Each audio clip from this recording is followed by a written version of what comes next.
Return to work. That is a very spicy topic amongst professional office workers right now.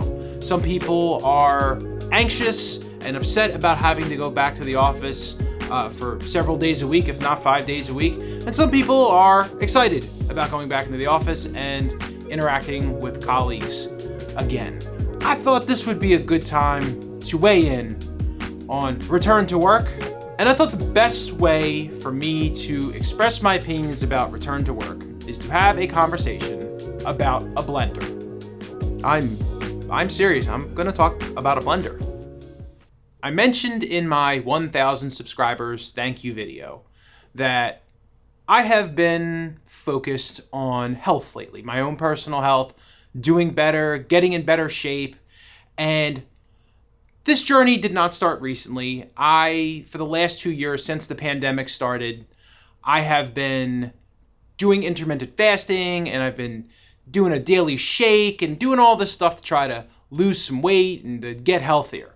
So this has been going on for a while, and personally, I felt that being home during the pandemic, being home for the last couple of years, has let me get a handle on my eating habits and getting out of this cycle of stress eating. Basically, I am a stress eater. And I also have the benefit and the misfortune of working out of one of the great culinary cities in America, if not the world, Philadelphia. It is very easy for me to leave my office, or it was very easy for me to leave my office and get all kinds of delicious foods and snacks. In fact, my office is across the street from a nuts and candy store. So my office was known for being the room where if somebody was diabetic and they were crashing, they were low, there was always some kind of candy, sugar, snack. There was always something in my office. And a lot of times I couldn't leave, so I would stockpile stuff if I was stuck on calls all day. And I would grab whatever was around me, healthy or not, and eat and eat and eat. And then sometimes there was like food trucks and there's restaurants, and I would run across the street and eat a cheesesteak if I was feeling stressed out at 3 o'clock in the afternoon. Not good habits. But as I mentioned, during the pandemic, I tried to focus on my health a little bit more, try to stay out of doctors' offices and hospitals when they were getting overrun. And one of the things I started to do was do a standard smoothie every day as a meal replacement. I would fast in the mornings, and then around 11 o'clock, I would have a shake. With the news that I have to go back to the office several days a week, I am worried that I'm going to fall back into my old patterns, that I'm going to run across the street and get all of the snacks and eat all of the candy and eat the cheesesteaks and do all the things that are bad for my health. And I don't want to slide back. I want to keep making progress. Enter a portable blender.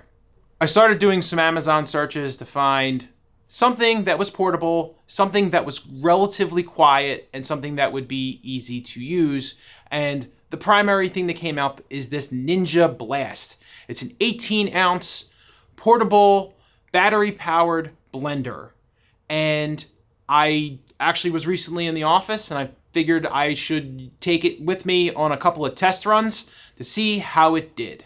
I'm not going to belabor this video. I figured it's just easier to show you, so I recorded myself using the blender at home. It would be weird to record this in the office. So let's just cut over to that video and you can kind of see what works and what doesn't with the Ninja Blast. Didn't think you'd be looking at my kitchen in a procurement channel, did you? So here is the Ninja portable blender, USB charged blender that I plan on taking to the office. In fact, I have taken this to the office with me on a test trial. I'm literally about to make my lunch. Let me show you what I do.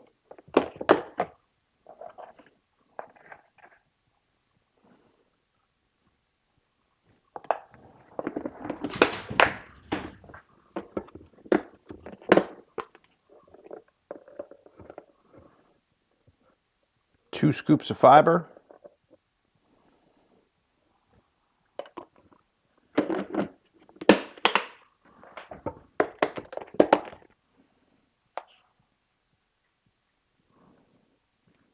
One scoop of chia.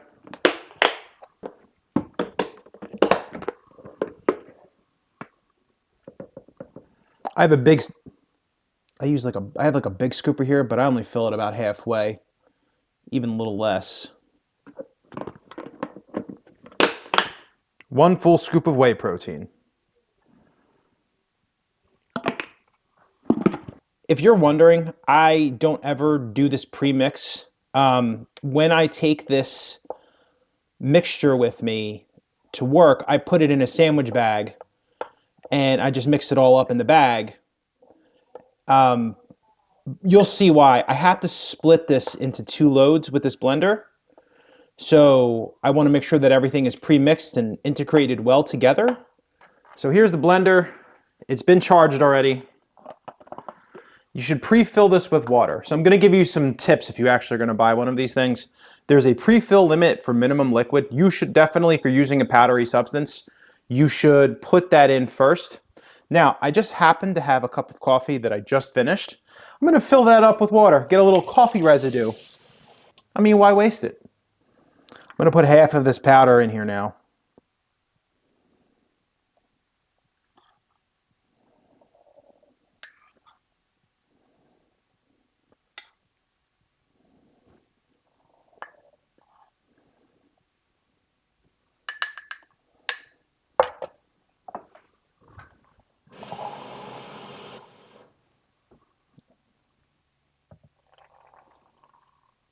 There is a maximum fill line, which I have just achieved.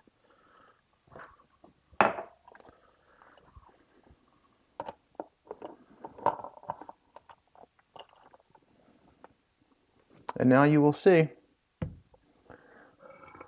And I'm gonna stand close to it so you can pick up. It's not loud.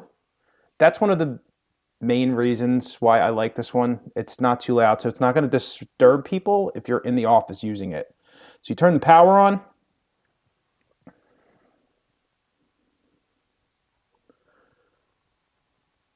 And it's gonna do a 30-second run. I run it twice.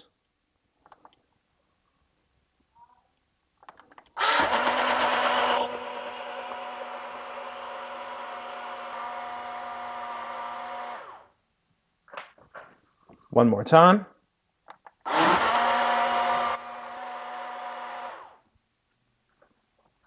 Okay, shake is ready. Now there is a mouth opening right here, so you could drink out of that. I'm not going to do that, and I'm just gonna take a sip because I chug this. I mean, let's be honest, it's protein powder. Even when it tastes good, it doesn't taste good. So I'll take a little sip. Okay, so even the consistency that I used, I put too much powder in this. It's too thick for me. I mean, it's very, very thick. Now, normally when I'm home, I put a scoop of sugar-free peanut butter in there to offset the beet flavor. I do not like the beets, but I can't do it in here. It'll be too clumpy at the bottom. It'll be gross. So also, I don't know what I would do when I'm taking this thing with me to clean out the peanut butter. Peanut butter generally leaves a residue, and I don't want to have to deal with that when I'm cleaning and dealing with this in an office sink or something like that. But it gets the job done, but just barely. So the Ninja Blast, as a whole, because it is quiet, because it is portable, because it is rechargeable, it is a good option for what I am intending to use. This thing is not perfect. It doesn't really handle ice well. It doesn't have enough volume for water. I wish there was a little bit more. At 18 ounces, by the time you put the powder in and whatever else you're putting in, it tends to get a little clumpy. So you have to do multiple batches, which is also annoying. But the word annoying is important here. I don't want to annoy people in the office with me. I don't want to annoy people with a loud blender. I used to have a cheap portable plug-in blender, a small one, and it was so loud and people used to get really annoyed with me when I use it. This thing is quiet. I can go into another room, maybe a room that doesn't have an outlet accessible if I really have to, prepare my lunch. Like I said, it is a mediocre device, but it will be sufficient for my needs, and the intention is to be healthier in an area where there is a lot of temptation for me to eat bad food. So this is kind of a weird one for this channel. I do product reviews on one of my other channels, but I very rarely talk about physical products on this channel. But again, it's less about the product and it's more about the intention.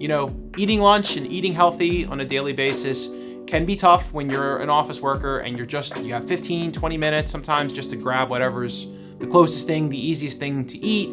And I feel like a device like this, with its flaws, still makes that somewhat possible to maintain while being portable. Well, I think that's enough for this video. If you have questions about the Ninja Blast blender, if you have questions about the shake that I make and the stuff that I put in it, feel free to leave a comment below. Thanks for watching this video again, and I'll be back with another one in a couple of weeks. Take care.